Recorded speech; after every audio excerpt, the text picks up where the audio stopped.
Hey guys, it's Phoenix Automotive here again. In this video, we're going to be showing you just a quick way of that most people mess up when they're installing their Ford F-150, 250, 350 unit.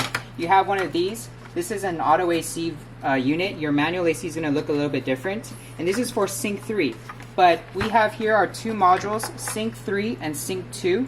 And this is a Sync2 module. So this unit module will not fit on this Sync3 unit. But with that said, you can see we still have the factory screen right here. It's an 8-inch screen.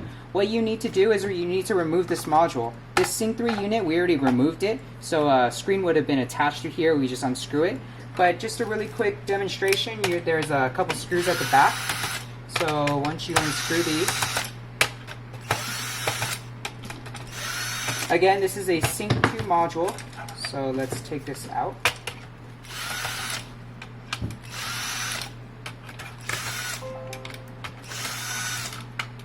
And there you go. Now the Sync2 is uninstalled. Let's take out the 4 screws.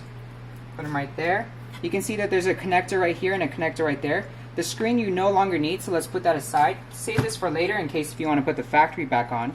But because this is a Sync3 module, it's not going to fit. But the orientation is the plugs on the bottom, so it's going to go on like this. And a Sync2 module will have a connector right here that you can actually plug in. So you can see it doesn't fit flush. But with that said, that's the Sync2 module. You're going to get a different unit than this one. Now let's look at the Sync3 module. With the Sync3 module, once we remove the screen, taking out the screws, little interesting, you have 3 holes here. However, the orientation will only allow for 2 screw-ons.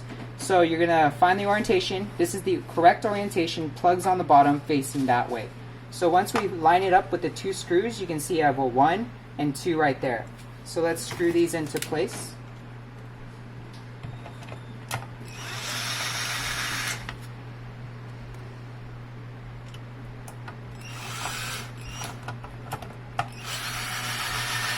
Once we screwed them into place, it should be pretty secure. And what we do provide now is a longer LVDS cable. Now this cable is going to go from the top over here. So it should fit in very well. Again, removing this is like a little tab that you press down and you pull out the original one, because the original one is shorter. And you're going to route it all the way to the top right here. So it's going to look a little like so. Once you've done that, you kind of want to route this cable away from any connectors. You could have it like so, you could have it kind of like that, but you still have to connect this portion right here. So just make sure this cable is not blocking any of the connectors. You can actually have it on top like so, and then make sure you plug in the factory plugs again. So when you're doing the install, make sure you remove this sync module.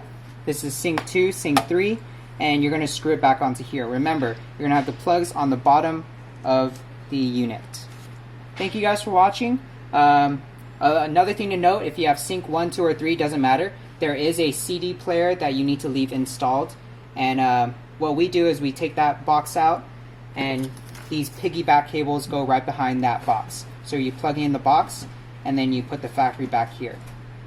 That's it. If you have any other questions, leave them in the comments below or send us an email. Give us a call at 323-917-9038.